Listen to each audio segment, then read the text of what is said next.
Hello friends, and thank you for coming to my channel. My name is Lane. Welcome back if you've been here before. Welcome if you're new. Nice to meet you. And today we're actually going to continue on with our Pokemon timeline. So in the past we've covered the main series, the Ranger series, the Coliseum series, the Stadium series, the Mystery Dungeon series. We've covered a few of the side games like Pokemon Dream Radar and Pokemon Conquest. Today we're actually going to continue on with a few other side games that aren't connected to each other. That being Pokemon Unite, one of my favorite games out right now, and the Pokken tournament games. So like I said, if you haven't already, go ahead and watch the other videos so you can catch up, see how we got here. Here's a part of our timeline that we are currently working with. And like, subscribe, comment, all that fun YouTube stuff. And with that, let's get started. Alright, so like I've done with all of the other games in this series, I'm going to go ahead and give a brief description about what the game is, and then I'm going to go into the evidence that supports where it falls in the timeline, and here we go. Pokemon Unite takes place on Eos Island, a mythical island said to be on the ocean's unexplored frontier. On Eos Island, the Unite Battle Committee runs a series of Unite Battle tournaments, utilizing a mysterious new form of energy known as Eos Energy. These Unite battles have passionate fans all over the world, and trainers everywhere long to join in on the action. Before every Unite battle, participating Pokemon are returned to level 1 through a power known as Eos Energy. Eos Energy can be used in Unite battles to level up and re-evolve Pokemon. The player takes on a role of a rookie trainer who's come to Eos to take part in these battles. So yeah, this game's already starting off differently because it has mechanics that we're not used to, like Pokemon being reverted to level 1 using Eos Energy, or evolving with this Eos Energy mechanic. So you can already tell it's kind of different, and we don't have a ton of evidence for where it falls, but hear me out. So let's talk about the connections to the main Pokemon world. Surprisingly, in a game where you play as a Pokemon, trainers can still appear here. There is a feature known as the Legacy Trainers Battle. Legacy trainers include Green and her Blastoise, Cynthia and Garchomp, Corina and her Lucario, Raihan and Duraludon, and Leon and Charizard. So for all of these trainers to appear here at the same time, I'm sorry to say, but this cannot be real. Green appears at the beginning of our timeline during the events of Let's Go Pikachu and Let's Go Eevee, and Leon and Raihan appear over 20 years later, yet all of these characters still have the same appearance from their initial game. So for me, this can't be real, at least this part of it. I say that these are all simulated or fake Pokemon to fight and battle with. Everything else here is real though, so I'm not pulling a battle simulator thing where the entire thing is a simulation and yada yada yada, because some people didn't like that. So for all of them to be here, the data needs to have been collected, so all of these events need to have happened. So we do know that the events of Sword and Shield are the latest that we have a trainer for, that being Raihan and Leon, so we know that this game needs to happen at least after the events of Sword and Shield. Now we also have some data about the Pokemon as well. So Buzzwole is a usable Pokemon here, and this Pokemon does not appear anywhere in our Pokemon timeline until the events of Alola. We know this is due to it being from Ultra Space, and these games being the first introduction to this. Crown Zacian was not found until the climax of the story in Sword and Shield, when the player reunites it with its signature item, the Rusted Sword. We do know that Zacian has used a sword to fight the first Darkest Day, but this was so long ago that it actually faded into myth, and the people of Galar thought that there was only one hero instead of it being the two, Zacian and Zamazenta.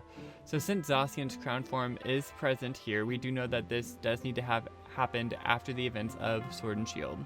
So moving forward, we do know that one Pokemon has been hinted at. I don't know if it's been officially announced yet, but that being Miraidon. So we do know that Miraidon is a Paradox Pokemon introduced in Scarlet and Violet, discovered and captured by Professor Turo 10 years before the events of Scarlet and Violet by the use of his time machine.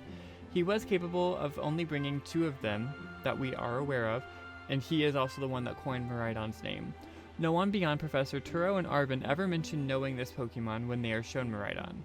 So for it to be usable here, the events of Scarlet and Violet need to have happened and gone through, unless potentially more than 2 of them were ever brought here and the data was collected. But I'm actually going to stick its placement here in our timeline, with the events of Eos Island happening after the events of Paldea, making it most recent event before the time gap to get to our Mystery Dungeon series. The next game that we are going to discuss is Pokken Tournament. Pokken Tournament is a Pokemon arcade fighting game heavily based on the Tekken series gameplay style. Pokken Tournament is a fighting game that takes elements from both traditional 2D and 3D fighters. Battles have two different phases, which one will often change during battle.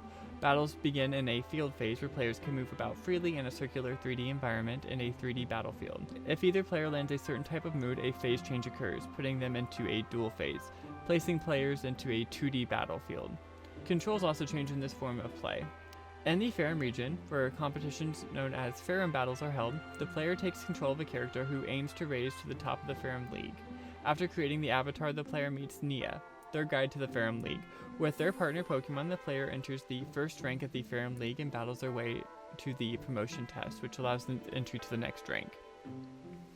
So this game actually does not have really any connections to the main series or any game that we've actually mentioned in our timeline up to date. Except it does. There's a Pokemon known as Mewtwo that is present here, and there is a form change for Mewtwo only seen in Pokken Tournament, that being Shadow Mewtwo. Shadow Pokemon are a phenomena introduced in the Ori games, that being Colosseum and XD. Shadow Pokemon are Pokemon that are being used for wrongful acts because they had the doors to their hearts artificially shut, a process created and carried out by Cypher in the Ori region. Shadow Pokemon are created through an undisclosed process that removes their Pokemon's emotions, turning it into a soulless fighting machine. Ein, creator of the process and Cypher's head scientist at the time of Colosseum, refers to this process as shutting the door to their hearts. In XD, Cypher's science division refines and upgrades the process, allowing many Shadow Pokemon to be produced simultaneously. The head of the science division, Cypher admin Lavrina, also works on stabilizing the process to increase resistance to purification. Her ultimate goal is to create a Shadow Pokemon that is completely impossible to purify. So we actually do not know what the scientific process is or what causes Shadow Pokemon to become Shadow Pokemon. But we are able to see what causes Shadow Mewtwo to become a Shadow Pokemon. In the past, Anne was almost possessed by the Shadow Synergy Stone, but was saved by Mewtwo, who the Shadow Synergy Stone, that's a mouthful to say, took control and merged with instead. So I believe that Shadow Synergy Stone is the material that Ein uses to go through the process of creating the Shadow Pokemon, with there being a ton of this in the Ori region, or maybe it being even imported over from the Farum region. The Ori region actually does lack a lot of resources, like they actually have to import Pokemon over for trainers to use, so it's not impossible that they have to import resources as well.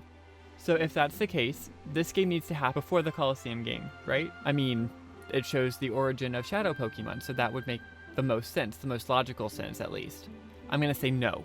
There are certain support Pokemon that appear here that would support this game happening much later in our timeline, like Reshiram and Yveltal, who are awakened in their respective games. So that would mean that this game needs to happen a minimum after the events of the Kalos games.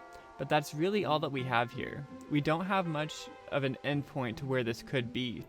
So I'm going to still place this game before Alola though, just because I feel like it should fit here. So my headcanon is that Mewtwo, maybe the one from X and Y, travels to the Farum region and then steps in place of Anne and is hit by the Shadow Synergy Stone, becoming a Shadow Pokemon, way further in the timeline after the Ori games. I would really love to hear your guys' thoughts on this though, just because it's not a clean placement like I like to have. It doesn't make the most sense, but it makes the most sense of what I could find. Alright you guys, I think that's going to do it for me today.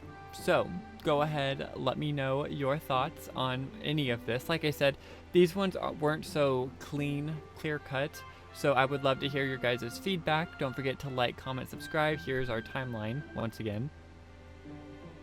Just gonna let that sink in for a minute. Cool. And you guys have a great rest of your day. I'm so excited to continue on with this series. And yeah, I will see you guys in the next one. Have a great day.